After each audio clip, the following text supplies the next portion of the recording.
Good morning, ladies and gentlemen, and welcome to the show on this Friday, the 23rd of July, 2021. Thank you for tuning in. Glad to have you guys here. Now, you know what? Uh, an awful lot of people, they have the perception that your dollars or your money or your, you know, uh, say you got a credit card, or say you got money in the bank, okay? An awful lot of people are of the perception that there is actually paper money, or what you picture as cash, the equivalent of what you see when you look at the numbers on your bank book or your bank account. And in fact, in the system, what they're actually doing is that cash doesn't exist. What they're actually doing is just an account. It's like accounting. It's like a ledger. It's very much like Bitcoin. In fact, it's identical to what all Bitcoin is, and all cryptocurrencies are. Is just a accounting ledger. Except Bitcoin is an autonomous ledger. What that basically means is that the entries in it are made by computer, not by an actual person making the entries. But within the financial system, it's all extensions of credit. And these are just numbers. So when you send, say you want to send money with your bank and you want to pay somebody, what they just do is they just change the ledger. They just change the accounting on your, they just move those digits or units from one account to another. They just change the numbers is basically all they do. The money doesn't actually exist entirely within the financial system. The trillions and trillions of dollars that are traded daily between different corporations and stuff is just a change in a book ledger.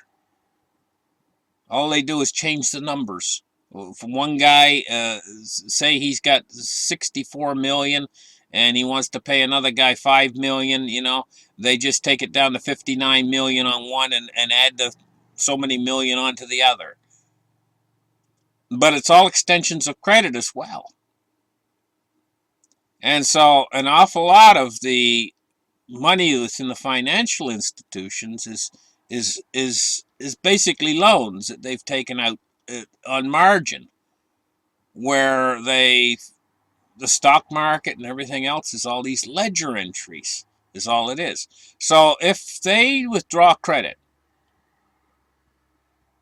the banks or whatever, just like they did with, you seen the big bank there, Wells Fargo, pull their lines of credit from people. That's massively huge within the financial system, because it's almost like, if credit starts to dry up, the money starts to disappear, things start to crash, then people start to go out of business. Basically, on their book entries, they show that they're bankrupt or whatever, and that affects the next guy next to them who might have extended them lines of credit. Suddenly he hasn't got enough, and then the lines of credit that he's extended to other people, and it's just a tangled. I'll tell you, when I was a kid, I wanted to go fishing, and I found this giant bundle at the seashore. I found this giant bundle of different types of fishing gear that was all tangled up in this mess. This big giant. It looked like, I'll tell you what it looked like. It looked like a tumbleweed. You ever see a tumbleweed? But it was all fishing line and all kinds of different types of fishing line and stuff. It rolled up on the seashore, It had sinkers in there, it had hooks in there and everything else. But it was just a tangled mess of a ball, and it was unbelievable how much was in there. But fishing gear, actual fishing gear, and monofilament thread and line and everything else. I don't know how the ocean had tumbled that thing up into a ball, but it was just a tangled up mess. I can't describe it in any other way. And that's how you have to start viewing the world's financial system. The problem is this tangled mess of a financial system can start to unravel so fast. And that's what happened in 2008. The collateral damage can be unreal. And what they've done is why this is such a tangled mess, and why it's these lines of credit and everything else extend to this guy, extend to this guy. And when the computer starts to sort this up, everybody starts to go bankrupt at once. This is this is called a meltdown of the financial system. And then they don't know who owns what, or what. They start to get confused when it all starts to melt down, because it's all just book entries. And if the computer starts to sort it out, the real truth is, because of the extension of credit, they're all bankrupt. And so when the computer starts to sort it out, it can fly through the financial system faster than lightning.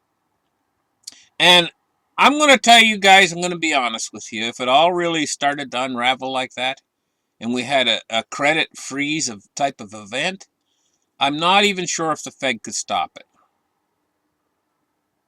It's extremely dangerous. And so there's only one real way to move with this, because the ultimate conclusion, if the system were to freeze like that, nobody knows who owns what. And I think, to tell you the truth, they've had this kind of problem start to happen with and they haven't mentioned it to any of us. They've kept it mum. I think that's what the original when they had that problem back when they had when we were talking about the repo market originally beginning, before the reverse repo, the original, they might have had some sort of a little meltdown within the upper part of the system that they didn't tell us about. Just like in 2008, but maybe not as big. Or maybe it was as big. But this is just a mess. There is no actual money when you come right down to it. It's all been an extension of credit, which they can continue to expand. It's a crazy world, guys. And ultimately, well, let's get into the markets. Let me get the chart started. Okay, let's start the charts right here. Let's take a look at the silver price today. It's 25.08. It's down 37 cents. See, these things are real, and there's no counterparty risk. Picture in your mind that big tangled mess of lines, you know, of monofilament thread and all these different hooks and sinkers and everything. That's the financial system. It's a big tangled mess. What's real within it? Everything within it, that tangled mess, has thread connected to it. So they make a loan to so-and-so, and he's made a loan to so-and-so, and it's all like, it's all connected though. So it can all evaporate. And that's what counterparty risk is all about. So if you're associated with their system, and you've got your money invested in the stock market, or invested it with these big companies like bonds and everything else, you know, and you don't really own it, like if you got bonds or whatever, a seed company or whatever, you know, it can all evaporate, and it's because of the counterparty risk, because none of it's actually real and tangible. Physical gold and silver doesn't have any counterparty risk at all. So if this whole system freezes and it all disappears, all of that so-called money, which is actually just all actually debt that's been expanded and expanded and expanded, and it all and everybody is scrambling. What's real and what actually exists in the real world that's aside from that? Because all of that is just like all these cryptocurrencies. In fact, using cryptocurrencies as an example is a good example of what that's like. It's just all a big mess of debt that's been expanded, and it can contract, and it's gone, poof, because it's all just book entries. That's why counterparty risk is so important, because a real piece of physical silver that's in your hand doesn't have any of that counterparty risk associated with it, and it's real money. What could happen? There's a possibility of a meltdown that moves so fast through the financial system that the Fed and the central banks can't control it in time, and all the money just basically in the world just basically disappears. So who's got anything? You go into your bank, that would mean that money is gone. The bank's closed. They would just all lock their doors on a weekend, and then come in on a Monday and everything would be closed up, and you wouldn't even be able to access the computer to find out if your money's even there. What about your bitcoins? The whole thing could freeze up as well. It's all related to this system that's so unstable. But hey, you remember, you got yourself a silver coin at home. You go home and yes, it's real, it's in your hand.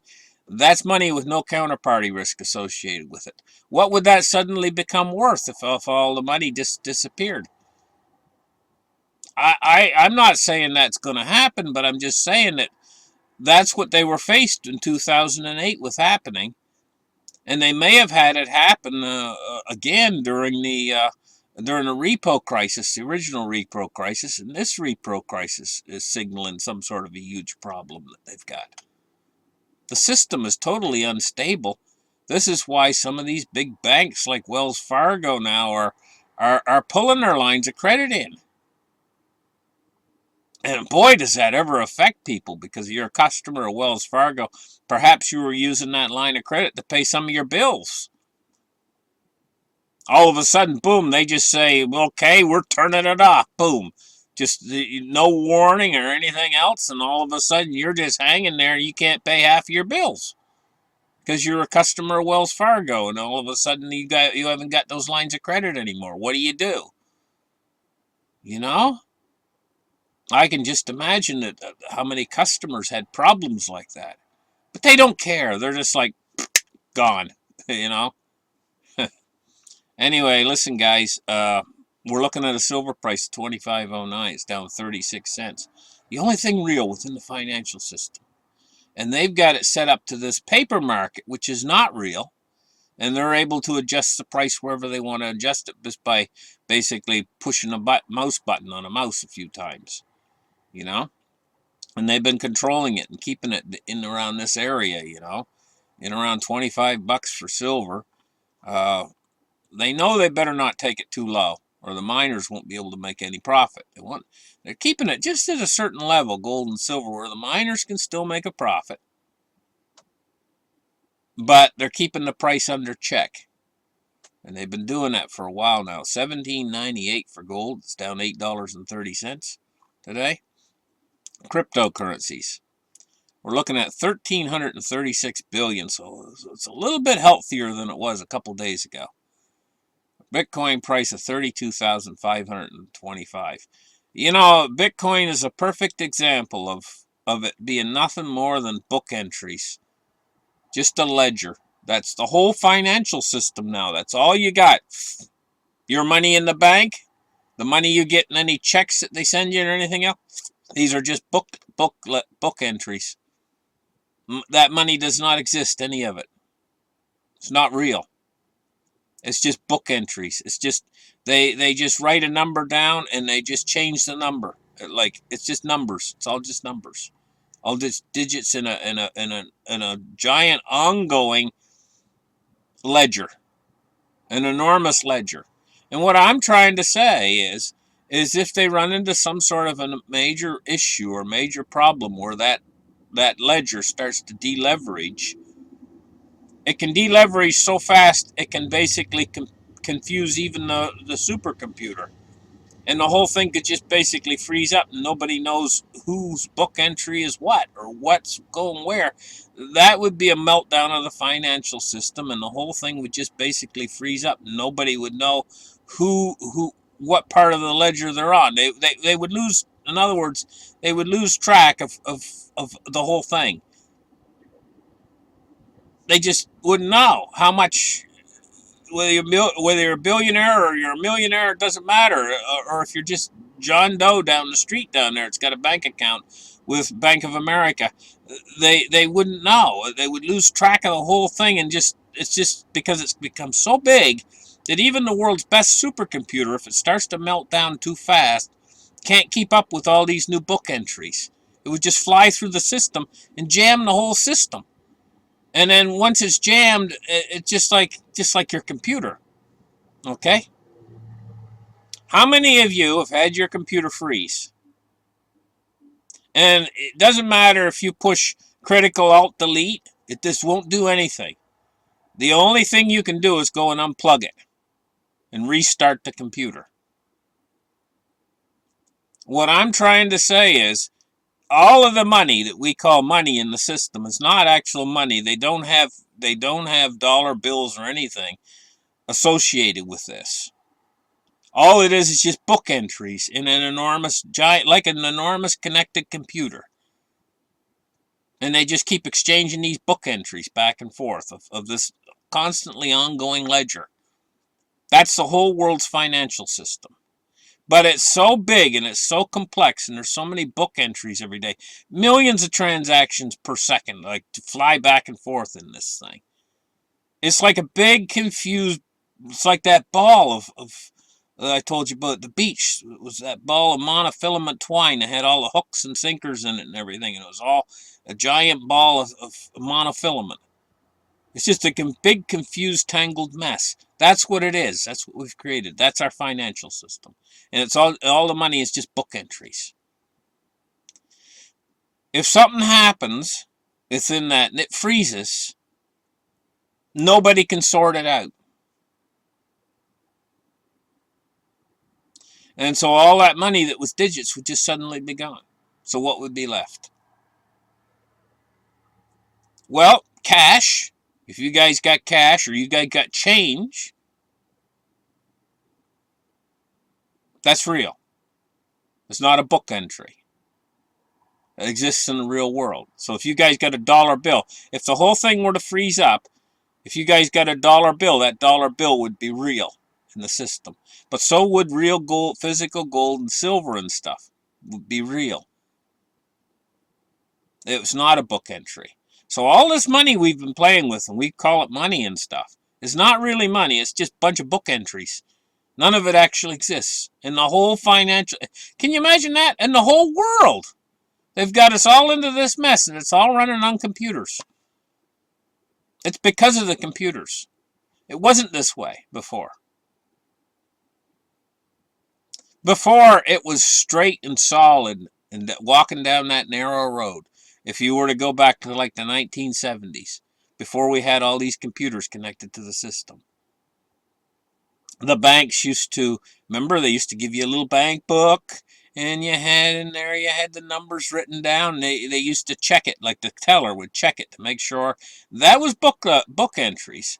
But they kept them at that one bank, and they couldn't share them. There was no internet to share them with all the other banks to connect it. So it was a bit of confusion inside that bank that had it all in book entries in the bank. So if the confusion couldn't spread from one bank to another, because if that one bank made an error in their book entries and stuff, it would be contained within that one bank. You see? There wasn't an internet that's why they kept it all on paper very carefully. They'd write it down. It was still a book entry, if you made a deposit. And they had money to represent that book entry. They used to take the money into the vault and everything, the cash, Now it's not done that way at all. Now it's all just book entries between all these banks, and it's all connected with the internet. And it's just a mess. It's a tangled mess. And that's what almost froze in 2008. And that's what could freeze again if some sort of a deleveraging event were to occur and it was too massive and too big and moved too quick within the financial system. It's extremely dangerous. Because all the world's money could just go, what we call money, which is all these book entries, could just go poof. It could all go poof. But like I'm saying, the cash you got would stay real. If it's real cash, you can hold it in your hand. Your coinage, doesn't matter what it is, would stay real.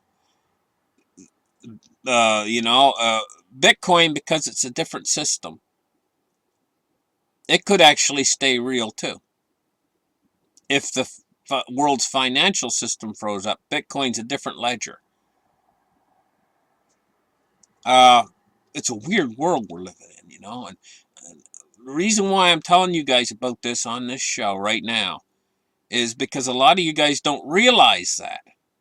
You go and you use these book entries that are you call money to actually buy real things with every single day of your life, and you picture it as being real. This is real money I have in my bank account. Oh, I got, say, $4,000 in my bank account. It's real money. It's just a book entry. But you perceive it as real because you can use it to go to McDonald's, or you can use it to pay for your car insurance or whatever. But it's not really real. It's just book entries. I know, guys, it's hard to get your head around all this. This has all happened so fast. Like, really, it's happened since the year 2000 till now. They've moved us over to a computerized monetary system. That's all just book entries in computers that exist over a giant net or the internet. So, I've heard this argument over and over again about if the internet goes down, Bitcoin's going to do this and going to do that. And Bitcoin's no good if the internet goes down, all this stuff. Nothing's any good. If the internet goes down, all of our money disappears. Because all these book entries run on the internet.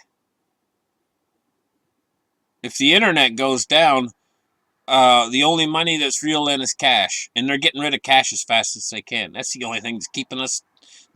That's the only stability behind the monetary system except for gold and silver. I'm telling you guys, we're walking a tightrope here.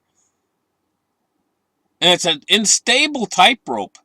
And the whole system is just running on this garbage that they've created. This is nuts.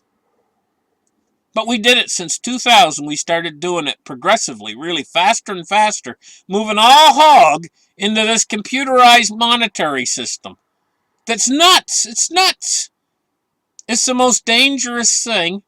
It's more dangerous than when we moved into nuclear proliferation. Back, remember, during MAD, mutual assured destruction, and they build all these nuclear weapons. This is more dangerous. And nobody realizes the danger of it. But there's no going back now either to the old way we used to do business, which was safe and secure. Very safe and secure. Back before the year 2000, when all these banks, really kept their own level entries in there of who owns what and who's got what amount of money. That was so secure. Oh my goodness, this is nuts what they're doing. Let's take a look now at the Dow Jones. It's up 158 points, 34,981. All this is book entries too. That's all it is. Take a look now at the crude oil. It's off 13 cents at 71.78. So now let's take a look at the MOVE index today. It's at 64.96. Now, this is the danger index, guys. Remember I was telling you about instability in the credit markets and then withdrawing credit, how it caused the whole system to freeze? This is basically the index that tells you how much instability there is in the credit markets. When this goes above 70 or above 80, it starts to become shaky ground. And this index right here can shoot up so fast. When it does shoot up, it can just go up like a rocket. So one day you're at 64 and the next day you're at 164. That's what this index can do. But it signals. This is my danger meter for the world's system. Having some sort of a credit freeze that could freeze the entire system. And I mean, talk about mess everyone up. I'm talking about the lights going out. That's what a credit freeze can do. Lights out. Power grid down and never coming back on, ever. That's what a credit freeze can do. That's how dangerous this thing is. And this is the meter. This is just like, I'm just like these guys that look for earthquakes, and they got the seismograph there, and they're always watching the seismograph. because a devastating earthquake could hit San Francisco and could slide off into the Atlantic Ocean, and millions of people could lose their lives. And he's sitting there watching the seismograph, making sure that isn't going to, or trying to make sure that's not going to happen. But he can't control the seismograph. He can just watch it and alert the people if there's a problem. Well, that's me right here, and that's this move index. Watch this move index, and if it shoots up suddenly, I'm going to be on there for you guys. I'm going to be saying, hey, you know what, guys? There's a problem. There's a problem with the credit markets. If I'd be all excited. If this thing shoots up to like over 100 in like 1 or 2 days, I'm going to be like, wow. I'm going to be like in there right in your guys' faces. Anyway, okay, bonds and rates today. We're looking at bonds and rates today climbing on the long end of the yield curve. We're looking at 1.29 on the 10-year. And we're looking at on the 30-year at 1.93. It's up 3.6 basis points. And here's another tell too, right here. This bond market. Sudden moves in the bond market to the upside or the downside could indicate some sort of a problem happening. And we've had some moves lately in these bond yields to the downside in the long end. You know, I mean, look at the 10-year. We were like at 1.75. Right now we're at 1.29. That's a rather large move in a very short period of time to the downside. That's an indicator, leading indicator of a problem. You take a look at this market where the repo market, where I'm going to tell you guys there's a problem going on right now with these reverse repos. This is an indicator of a problem. They're having problems right now. U.S. dollar index, 92.97. And we can see the volatility. We see it going up and down today. Look, today I can't even tell you guys because up and down, which way it's going. I can't say it's going up. I can't say it's going down because it's going up and it's going down so fast with this volatility that I can't, like a lot of days I come on here and I say, listen guys, the dollar's moving up today. Next day I come on, oh, the dollar's moving down today. I can't tell you that. It's just going up and down today. But it's at 92.97. That's where it is right now. Thank you guys for listening to my show. Stay cool. Stay calm, stay collective in a crazy world. And that you guys have a great afternoon. Bye-bye.